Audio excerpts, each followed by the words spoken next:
नमस्कार दोस्तों, आपका एमपी हिंदी स्टोरी में बहुत बहुत स्वागत है। आज मैं आपको निर्जला एकादशी की कहानी सुना रही हूँ। हिंदू धर्म के अनुसार निर्जला एकादशी का व्रत ज्येष्ठ मास की शुक्ल पक्ष की एकादशी को आता है। इस दिन भगवान विष्णु की पूजा अर्चना की जाती है। निर्जला एकादशी की कथा इस प्रकार है। एक समय की बात है, एक गांव में एक जाट रहता था। जाट की नई नई शादी हुई और उसकी पत्नी अपने मायके गई हुई थी। तो जाट पहली बार अपनी पत्नी को लेने ससुराल जा रहा था। जाट बहुत ही उत्साहित था। वह जल्दी जल्दी अच्छे से तैयार हुआ, नए नए कपड़े पहने और ससुराल जाने के लिए निकल गया। चलते चलते रास्ते में उसने देखा कि एक गाय तालाब में पानी पीने जाती है। जेठ का महीना था, गर्मी बहुत थी। जब गाय पानी पीकर तालाब से बाहर निकलने की कोशिश करती है तो वह तालाब में फंस जाती है। वह इधर उधर देखती है और जाट को देखकर उससे कहती है कि हे भाई, मैं तालाब में फंस गई हूँ, कृपया करके मेरी मदद करो, मुझे यहाँ से निकालो। लेकिन जाट मना कर देता है, कहता है नहीं नहीं, मैं तुम्हारी मदद नहीं कर सकता हूँ।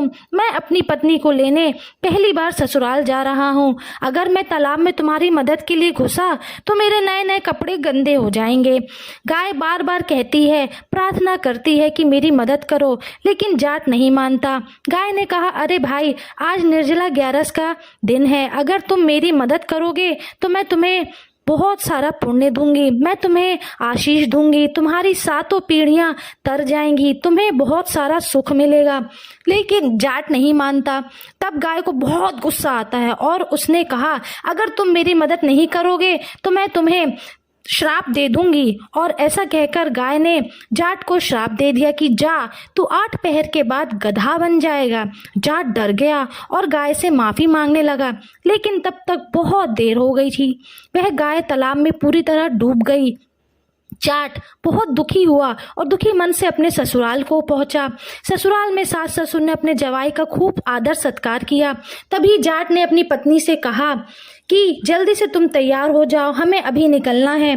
सब लोगों ने कहा कि जमाई जी, अभी तो आप आए हो, आज रुक जाओ, कल चले जाना। लेकिन जाट ने तुम जाने की जिद ही पकड़ ली थी। तब उसकी पत्नी ने कहा कि जब सब लोग इतना कह रहे हैं तो रुक जाइए, कल चलेंगे।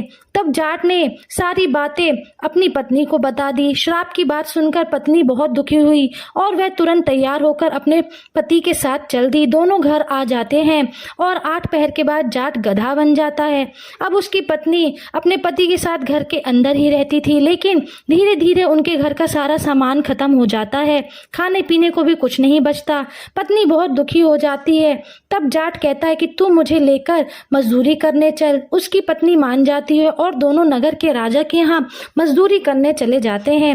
राजा के यहाँ एक बावड़ी खोदने का काम चल रहा था। वह मिट्टी डालने का काम करने लगती है। वह सिर पर मिट्टी की टोकरी रखती और मिट्टी डालती। वहाँ सभी मजदूर यह देखकर बड़े दंग थे। तभी एक मजदूर ने कहा कि बहन, तुम्हारे पास तो ये गधा है, फिर तुम अपने सिर पर मिट्टी की टोकरी रखकर क्यों ले जा रही हो? इस गधे पर रखकर मिट्टी क्यों नहीं डालती? वह कुछ नहीं बोलती, चुपचाप अपना काम करती रहती है। यह सब सुनकर एक राजा, वहां भी राजा खड़े हुए थे, उन्हें भी बड़ा आश्चर्य हुआ। ऐसे ही कुछ दिन बीत गए।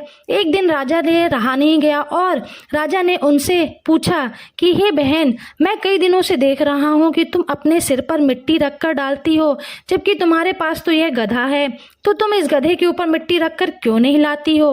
तब वह राजा से कहती है कि हे महाराज, यह गधा नहीं है, यह मेरे पति हैं, मैं इनसे मिट्टी कैसे डलवा सकती हूँ? फिर जाट की पत्नी ने राजा को सारी बात बताई और कहा कि ऐसा एक गाय के श्राप के कारण हुआ है।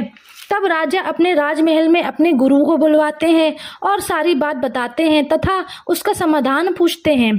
तब गुरुजी कहते हैं कि हे महाराज, इसका तो सिर्फ एक ही उपाय है। जिस व्यक्ति ने अपने जीवन काल में 101 ग्यारस व्रत किया हो और उसका फल इस गधे को दे दे तो यह मनुष्य रूप में बदल सकता है। तब राजा ने अपने राज्य में घोषणा करवा दी कि जिसने भी 101 एकादशी का व्रत किया है वह उसका फल इस गधे को दे दे, इसके बदले में वह अपना आधा राज्य उसे दे देंगे। पूरे राज्य में कोई ऐसा नहीं था जिसने पूरी 101 ग्यारस व्रत किया हो। तभी एक बूढ़ी औरत आती है और कहती है कि महाराज, मैंने पूरी 101 एकादशी का व्रत किया है। तब राजा ने कहा, तब तो तुम अपनी 101 ग्यारस व्रत का फल इस गधे को दे दो, इसका उद्धार हो जाएगा। मैं तुम्हें अपना आधा राज्य दे दूंगा। तब वह बूढ़ी औरत कहती है कि मैं इस राज्य का क्या करूंगी, अब मेरे जीवन के दिन ही कितने बचे हैं।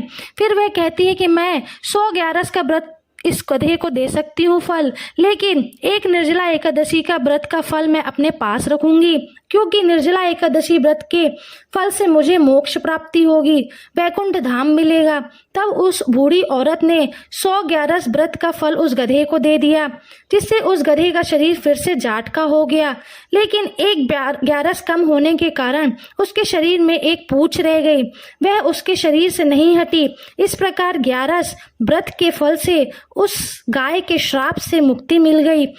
जय हो ग्यारस माता की। जो दोस्तों आपको यह कथा अगर बहुत अच्छी लगी हो तो कृपया करके चैनल को सब्सक्राइब करें और इस कथा को लाइक करें। बोलिए विष्णु भगवान की